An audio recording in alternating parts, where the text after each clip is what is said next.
Welcome back to another video. If you're new to the channel, my name is Chris. I do a lot of camping. I share those adventures plus the gear that I use, and the odd time I do a gear review if it's something that I think you might find handy for your next camping adventure. It's not officially fall, but it's around the corner. So that's the purpose of today's video. I'm going to share with you how I transition from my summer camping equipment to my fall leading into winter camping gear. There's another reason for this video. I'm kind of jealous. Angela is camping right now. She's doing her annual ladies camping weekend, which is great. They're out, I'm not. But it got me thinking because one of her friends that is camping this weekend, it's her first time camping ever. So Angela was kind of coaching her on, you know, what clothing to bring, to wear, to stay warm. We provide her with a warm sleeping bag. We had another air mattress and everything else. We want to make sure that they're comfortable, especially because we're getting down into the single digits at night. All right, we're going to start from the ground up. We'll talk about air mattresses first, and then we'll talk about sleeping bags. And at the end of the video, I'll give you a couple of tips and tricks that I've learned along the way to help you stay nice and warm on your next camping adventure. Okay, as you can see, I've got a few different air mattresses here. This one's already inflated.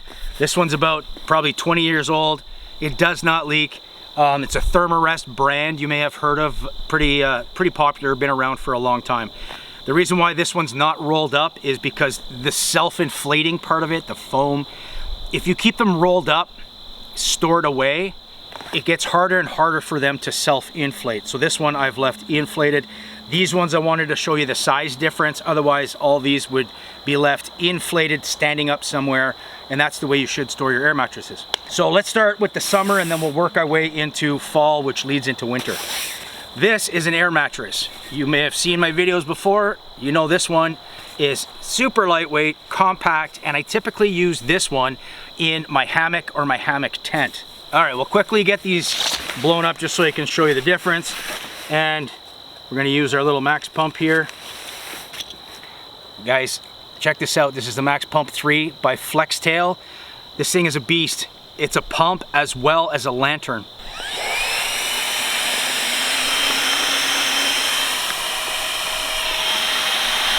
There you go, lightweight, compact air mattress. Now, when we get into talking about how these are gonna keep you warm, there's a standard value, it's called an R value, which is the warmth rating.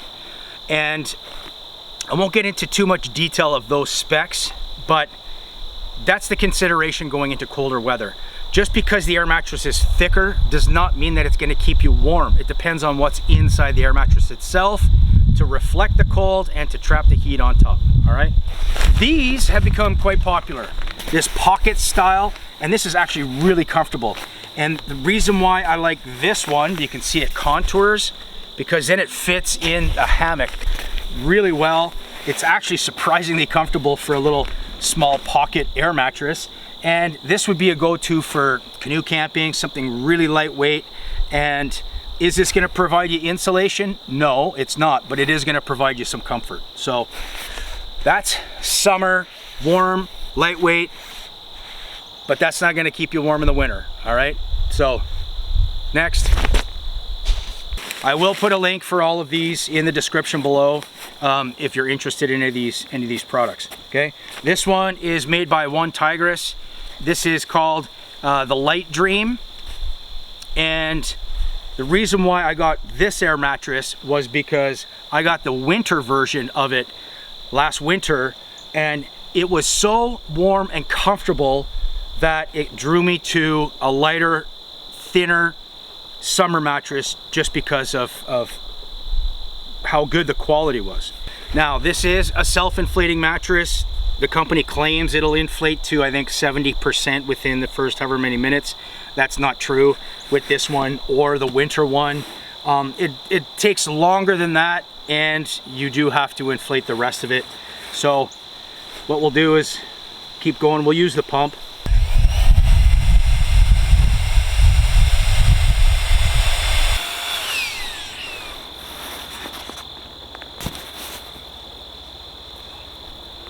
There we go, put the cap on. This one's fully inflated. These two are very similar in thickness, but the actual R value, the amount of warmth, is not quite the same. The Thermarest air mattress is a little bit less as far as its R value compared to this one. These are good for fall. I use this one in the summer actually because it's not very thick. It's pretty compact for car camping, but it's really, really comfortable. So the materials that they use in this one, I really like. Also, on the bottom side, they do have, if you can see, you might not be able to see, there is a whole bunch of rubber beads on the bottom. And that is gonna help to prevent your sleeping bag from sliding around, depending which way you use it, or to prevent it from sliding around on the air mattress. The top is nice and soft, and it's not as loud as some of the nylon. So when you're moving around on this, it's nice and quiet in the evening. The rooftop tent, it does come with a 3-layer system. It has a little air mattress and then a condensation layer and then a bottom layer underneath it. But it's just regular foam. It's not the most comfortable. So I use this one inside the rooftop tent, and with that foam plus this one, it's like sleeping on my mattress at home. So this is my go-to for 3 seasons. And then this one, same company, but this one is a true winter sleeping bag. When we talked about the R value, this one I think is around a 3. I'll put a chart up on the screen that shows what the temperature range is for compared to what the R value states. And the reason why I bought this one, and I did do a test last winter, I think it was -10, -12 degrees Celsius. I could not feel any cold coming up through this air mattress whatsoever. And this is the most comfortable air mattress that I have ever used. It's got little elastic straps to keep it bundled up. Like I said, these normally stay fully inflated, which is better for the product, but I wanted to show you the size comparison.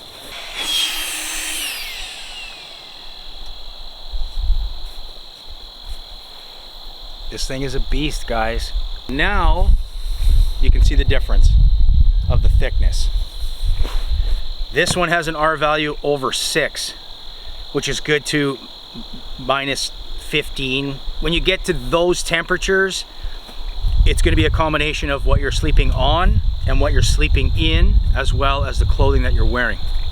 Speaking of clothing, check this out. I just picked this fleece up the other day. Columbia brand, nice fleece, chest pocket, quarter zip, 2 side pockets. I thought they were side pockets, but it's actually a kangaroo pouch. It goes through all the way. And they have them on at Costco right now, and it was 40 bucks.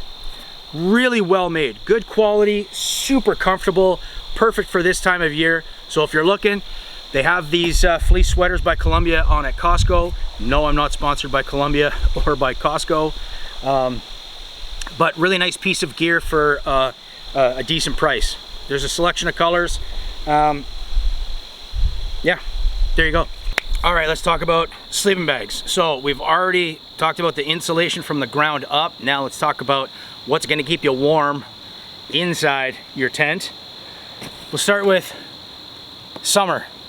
Super lightweight, compact, and this one is rated to +7 degrees Celsius. It's more like a sheet than anything else, just to something to get into, or if it's maybe a little bit cool in the evening. There we go. Rectangular bag, was not expensive, and like I said, this one, it's not providing a lot of warmth, but it's something comfortable to get into at night. Maybe it's a slight breeze, and it's gonna help, but it's not gonna keep you very warm.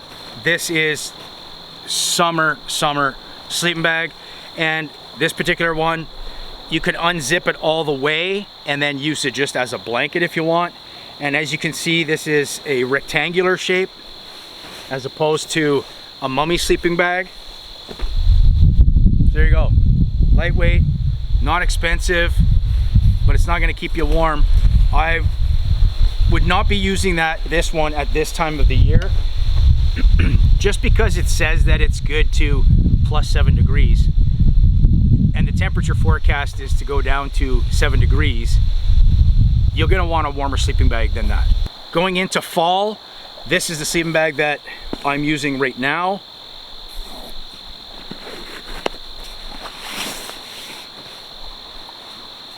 Another rectangular sleeping bag.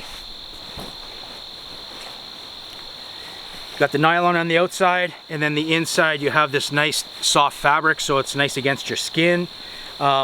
This one is, I think the rating is about to 0, but I wouldn't rely just on this.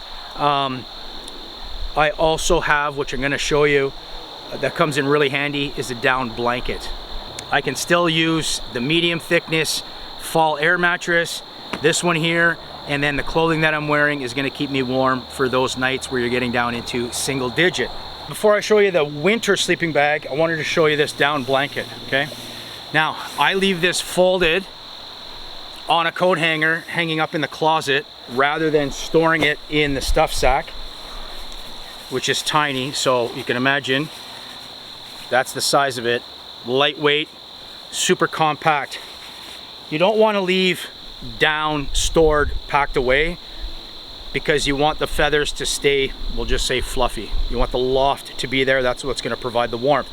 This is not something you're going to lay on top of. This is something you're going to put on top of you, because as soon as you compress those feathers, it's not going to provide you the same warmth. So that's the way I store it. It's a full-size blanket, but I just triple fold it, hang it on a hanger, hang it up in the closet, and then that's it. You can see how thick this is, how much loft there is, because the down has had a chance to expand.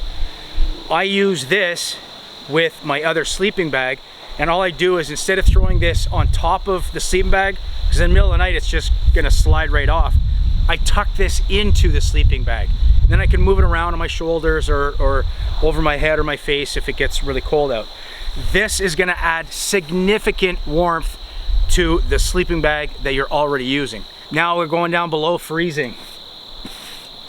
This one here is made by Mountain Hardware. This is the Bozeman, and it's rated to -16 degrees Celsius. And I have stayed with this sleeping bag, yeah, to about that, -15. But I also had the down blanket plus the proper clothing, which I'm going to talk to you in a bit. So now this is where you're going to see a big difference in the thickness, the loft. Also, this is a mummy bag. Now I've transitioned from a rectangular bag to a mummy bag. You can see it's got a full hood, drawstring. There's a baffle on the zipper, which prevents the draft from going through the zipper. There's a baffle around the neck, draw cord. I can cinch this right up so that you only have a little bit of your face exposed. So this is cold weather sleeping bag, cold weather air mattress. I will start to use this one a little bit later in the fall. Not that it's going down to -15 degrees, but I can unzip this and use it as a blanket, and it's going to provide plenty of warmth. I don't have to stay in it fully zipped up. The biggest transition going into the cold weather is going to be the insulation underneath you and the insulation that's wrapped around you. Pretty straightforward. Another thing, we're going to talk real quick about the clothing that you're wearing and what you should and should not wear inside the sleeping bag. It's one of those days in late September going into fall where in the sun it's nice and warm. I'm actually starting to get a little bit warm right now, but when I started setting up in the shade with the breeze, it was enough to wear a fleece. You guys remember this?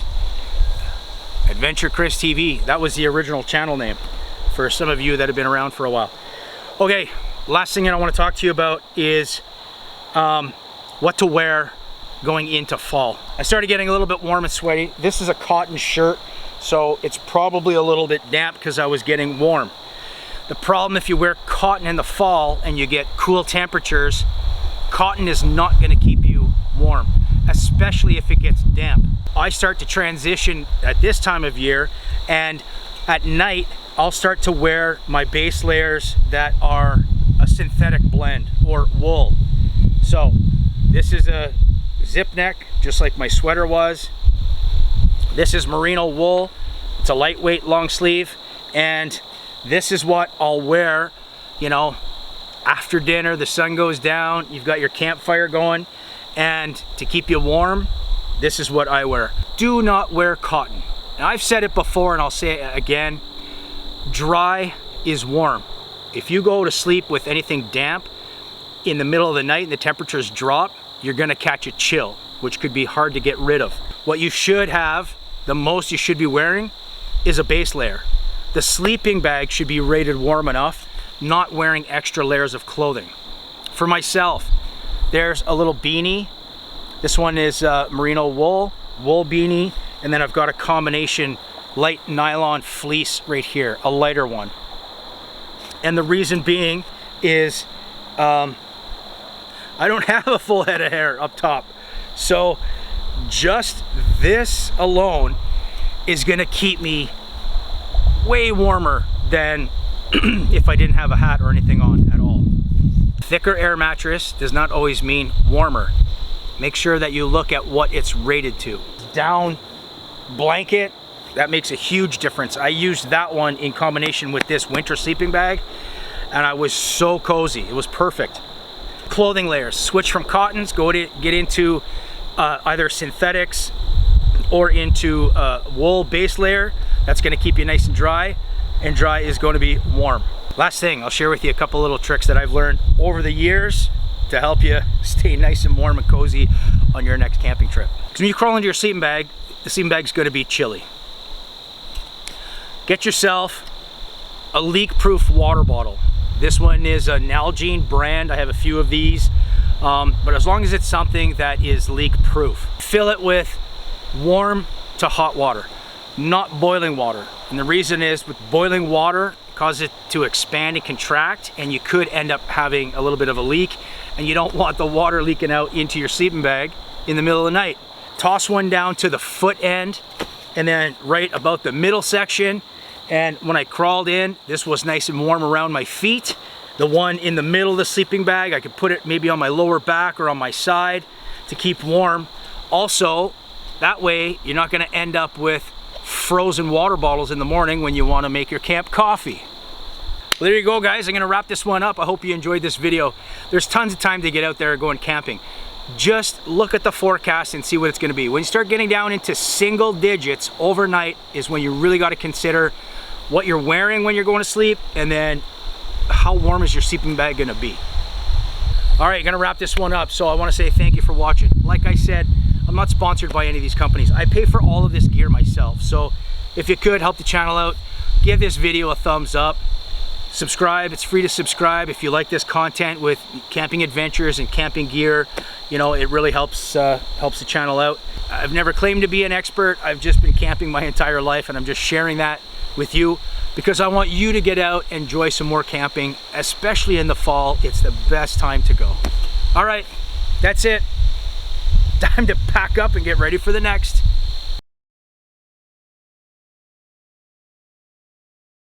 I hope the table doesn't collapse. Oh, guys, you have any idea how comfortable this air mattress is? Oh.